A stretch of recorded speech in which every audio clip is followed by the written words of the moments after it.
একদিন সকালবেলা দেখা যায় সুন্দরবনের সন্দেশখালী গ্রামে অদ্ভুত দেখতে একটি ১৯-২০ বছরের ছেলে এদিক ওদিক দেখতে দেখতে ঘুরে ঘুরে বেড়াচ্ছে। আর তাই দেখে গ্রামের সবাই বলাবলি করছে, দেখেছিস মিতালি, ছেলেটা কেমন এদিক ওদিক তাকাতে তাকাতে যাচ্ছে, কি খুঁজছে বল দেখিনি? আমার মনে হয় ও কিছু খুঁজছে না, ও চারিদিকটা দেখছে। তা অমন করে চারিদিকটা অত দেখ আর কি আছে বাপু, আর ওকে তো এই গ্রামে আগে কখনো দেখিনি। এমন অচেনা এক ছেলে গ্রামে ঘুরছে, না জানি কি মতলব। তুই একেবারে ঠিক কথা বলেছিস রত্না, ছেলেটাকে আমার মোটেই ভালো ঠেকছে না।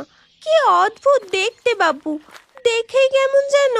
মিতালি, মিনতি, রত্না যখন নিজেদের মধ্যে ছেলেটিকে নিয়ে আলোচনায় ব্যস্ত, তখন সেই গ্রামেরই এক বৃদ্ধ ছেলেটিকে দাঁড় করিয়ে জিজ্ঞাসা করে, এই যে ছোড়া, একটু দাঁড়াও দেখি।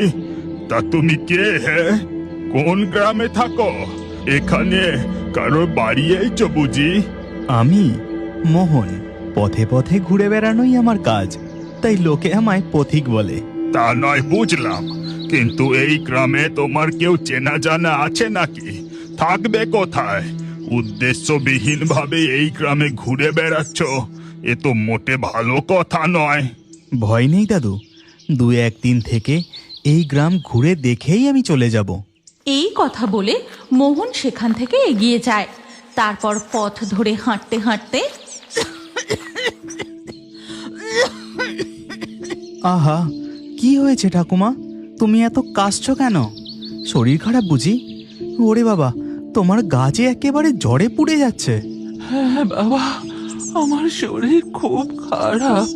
ছাগলটা মাঠে চড়ছিল, ওকে খুঁজতে এসে মাথা ঘুরে এখানে পড়ে গেছি, আর উঠতে পারছি না। আচ্ছা বেশ বেশ, তুমি আমার সাথে এসো। বলো তোমার কোথায় বাড়ি, আমি তোমায় পৌঁছে দিচ্ছি। এরপর মোহন সেই বৃদ্ধার হাত ধরে তাকে তার কুটিরে পৌঁছে দেয়। বৃদ্ধা তার কুটিরের দাওয়ায় বসে, ওই কলসিতে জল আছে, আমায় একটু জল দেবে বাবা? মোহন তাড়াতাড়ি গিয়ে সেই কলসি থেকে জল নিয়ে বৃদ্ধাকে দেয়। তুমি এখানেই থাকো? তোমায় দেখাশোনা করে কে?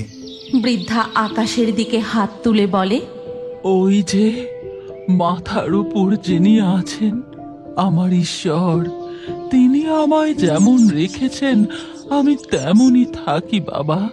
তা তুমি কে বাবা? তোমায় তো ঠিক চিনতে পারলাম না। এরপর মোহন তার পরিচয় দিয়ে সমস্ত কথা সে বৃদ্ধাকে খুলে বলে।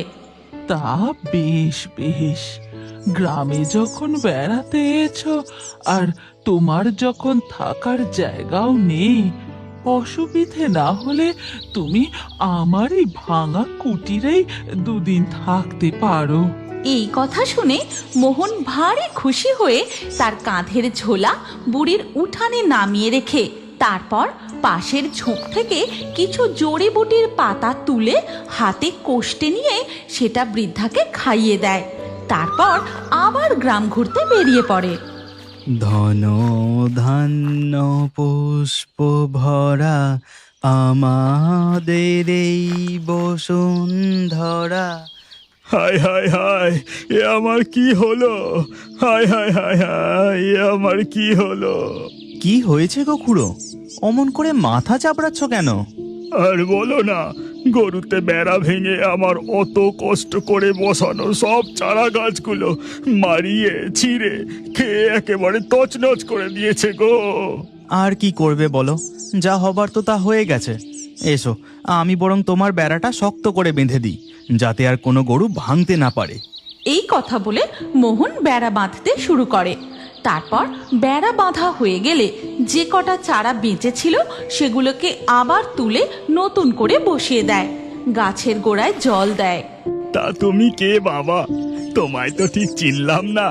হাতের কাজ করতে করতেই মোহন তার নিজের পরিচয় দেয়, আর এখন সে কোথায় থাকছে সেই ঠিকানাও জানায়।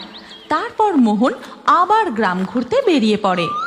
ধন ধান্য পুষ্প ভরা আমাদের এই বসুন্ধরা।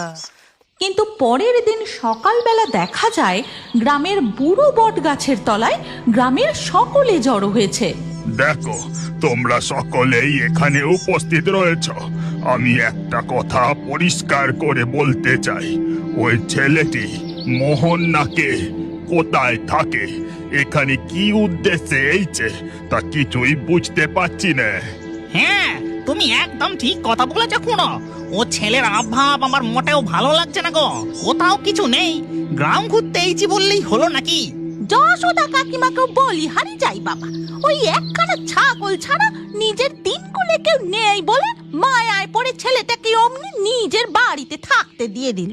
ওদিকে তখন দেখা যায় মোহন গ্রাম ঘুরতে ঘুরতে একটি বাড়ির সামনে এসে দাঁড়িয়েছে। এই গল্পের পরবর্তী পর্ব যদি তোমরা দেখতে চাও তাহলে কমেন্টে নেক্সট পার্ট অবশ্যই লেখো।